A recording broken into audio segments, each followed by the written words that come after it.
राधे राधे दोस्तों, कैसे हैं आप सब। दोस्तों, आज की इस वीडियो में हम आपको बजरंगबली के जन्म की कथा सुनाएंगे।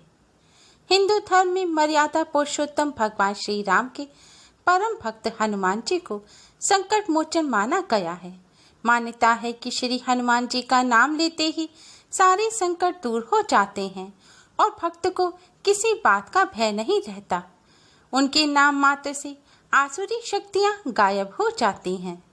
पौराणिक मतों के अनुसार हनुमान जी महज एक ऐसे देवता हैं जो त्रेता युग से लेकर आज तक और सृष्टि के अंत तक अपने शरीर के साथ इस धरती पर मौजूद हैं। हनुमान जी अजर अमर हैं। तुलसीदास जी को इस बात का प्रमाण देने स्वयं हनुमान जी आए थे।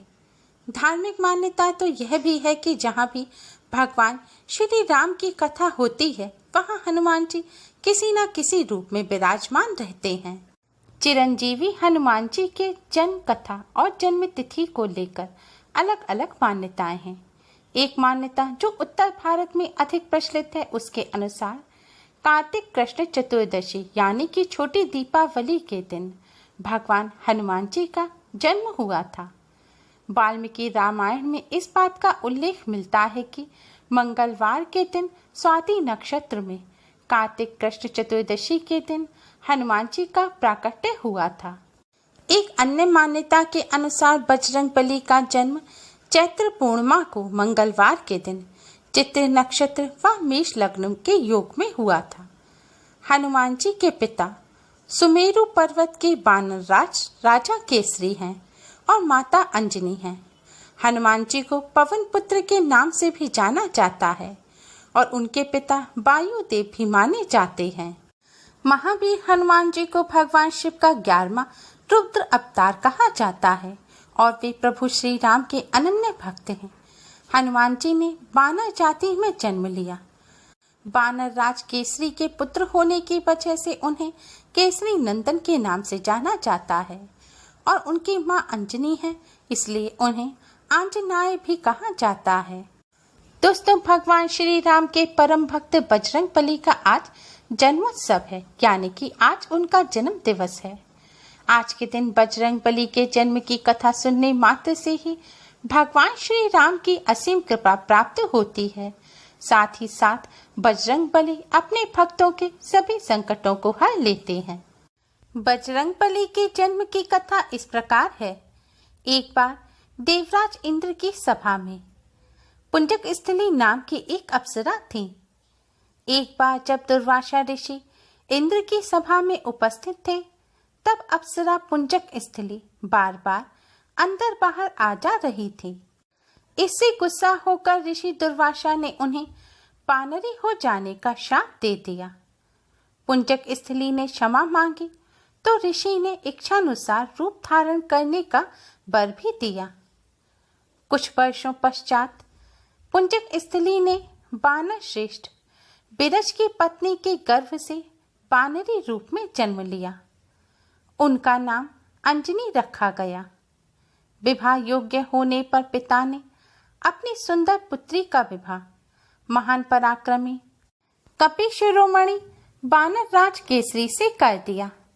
इस रूप में पुंजक स्थली माता अंजनी कहलाई। एक बार घूमते हुए वानर राज केसरी प्रभास तीर्थ के निकट पहुंचे। उन्होंने देखा कि बहुत से ऋषि वहां आए हुए हैं। कुछ साधु किनारे पर आसन लगाकर पूजा अर्चना कर रहे थे। उसी समय वहां एक विशाल हाथी आ गया और उसने ऋषियों को मारना प्रारंभ कर दिया। ऋषि भारद्वाज आसन पर शांत होकर बैठे थे। वह दुष्ट हाथी उनकी ओर झपटा। पास के पर्वत शिखर से केसरी ने हाथी को यूं उत्पात मचाते देखा तो उन्होंने बलपूर्वक उसके बड़े बड़े दांत उखाड़ दिए और उसे मार डाला। हाथी के मारे जाने पर प्रसन्न होकर ऋषियों ने कहा, वर मांगो वानर राज केसरी। वानर राज केसरी ने वरदान मांगा, प्रभु, इच्छानुसार रूप धारण करने वाला, पवन के समान पराक्रमी तथा रुद्र के समान पुत्र आप मुझे प्रदान करें। ऋषियों ने तथास्तु कहा और वे चले गए। एक दिन माता अंजनी मानव रूप धारण कर पर्वत के शिखर पर जा रही थीं। वे डूबते हुए सूरज की खूबसूरती को निहार रही थीं। अचानक तेज हवाएं चलने लगी और उनका वस्त्र कुछ उड़ सा गया। उन्होंने चारों तरफ देखा, लेकिन आसपास के वृक्षों के पत्ते तक नहीं हिल रहे थे। उन्होंने विचार किया कि कोई राक्षस अदृश्य होकर धृष्टा कर रहा है। अतः वे जोर से बोली, कौन दुष्ट मुझ पति परायण स्त्री का अपमान करने की चेष्टा करता है। तभी अचानक पवन देव प्रकट हो गए और बोले, देवी क्रोध न करें और मुझे क्षमा करें। आपके पति को ऋषियों ने मेरे समान पराक्रमी पुत्र होने का वरदान दिया है। उन्हीं महात्माओं के वचनों से विवश होकर मैंने आपके शरीर का स्पर्श किया है। मेरे अंश से आपको एक महातेजस्वी बालक प्राप्त होगा। उन्होंने आगे कहा, भगवान रुद्र मेरे स्पर्श के द्वारा आप में प्रविष्ट हुए हैं, वही आपके पुत्र के रूप में जन्म लेंगे। दोस्तों, बजरंगबली के जन्म से जुड़ी एक अन्य कथा पुराणों में मिलती है। कथा के अनुसार अमृत की प्राप्ति के लिए जब देवताओं व असुरों ने मिलकर समुद्र मंथन किया था, समुद्र से निकले अमृत को असुरों ने छीन लिया और आपस में ही लड़ने लगे। तब भगवान विष्णु मोहिनी के वेश में अवतरित हुए। मोहिनी रूप देखकर देवता व असुर तो क्या, स्वयं भगवान शिव जी कामातुर हो गए।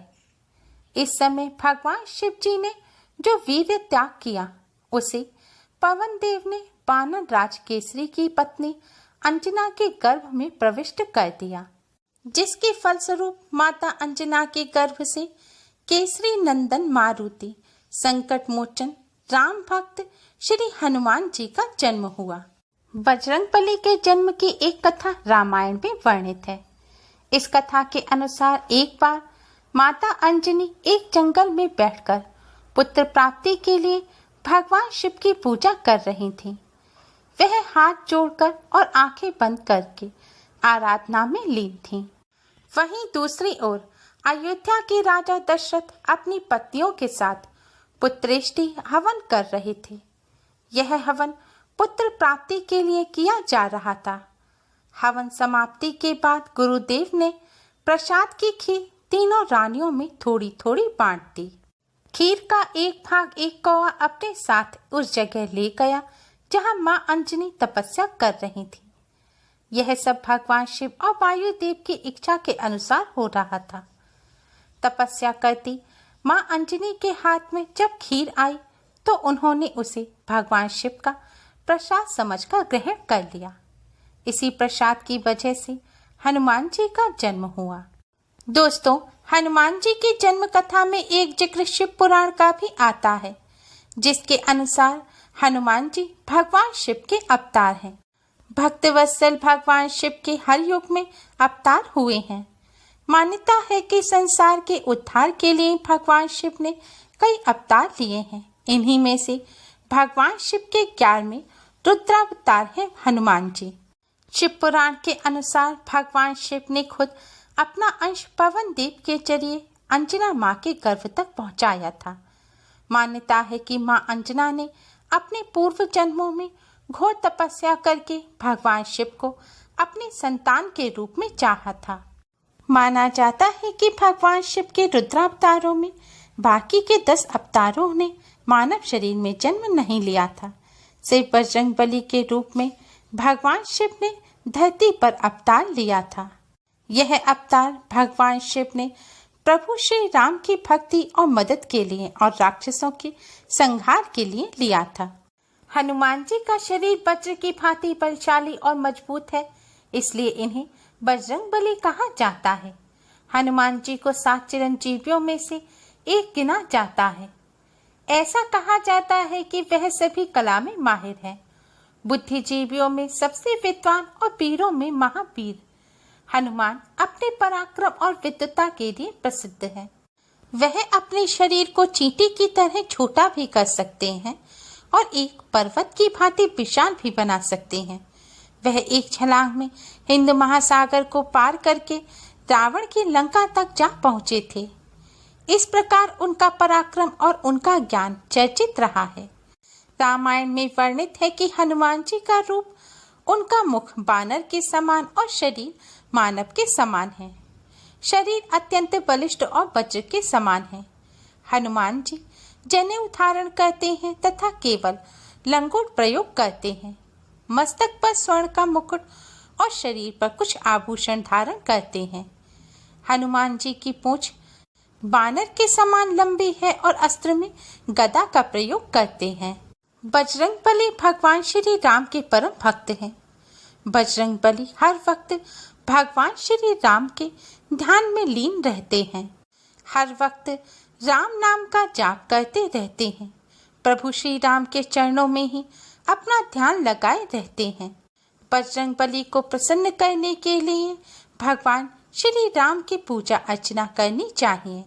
माना जाता है कि जो व्यक्ति भगवान श्री राम का पूजन करते हैं उन पर बजरंगबली की सदैव कृपा बनी रहती है। आज के दिन बजरंगबली की इस अति पावन कथा को सुनने मात्र से ही भगवान श्री राम की असीम कृपा प्राप्त होती है और संकट मोचन बजरंगबली अपने भक्तों के सभी संकटों को हर लेते हैं। उम्मीद है आपको हमारी ये वीडियो पसंद आई होगी। प्लीज लाइक करें, हमारी इस वीडियो को अपने फ्रेंड्स और रिश्तेदारों में ज़्यादा से ज़्यादा शेयर करें जिससे वह भी इसका लाभ उठा सकें। हमारी और भी वीडियोस के लिए हमारे चैनल को सब्सक्राइब करना ना भूलें। Thanks for watching. Radhe Radhe. घर पर रहिए, सुरक्षित रहिए और हमसे जुड़े रहिए।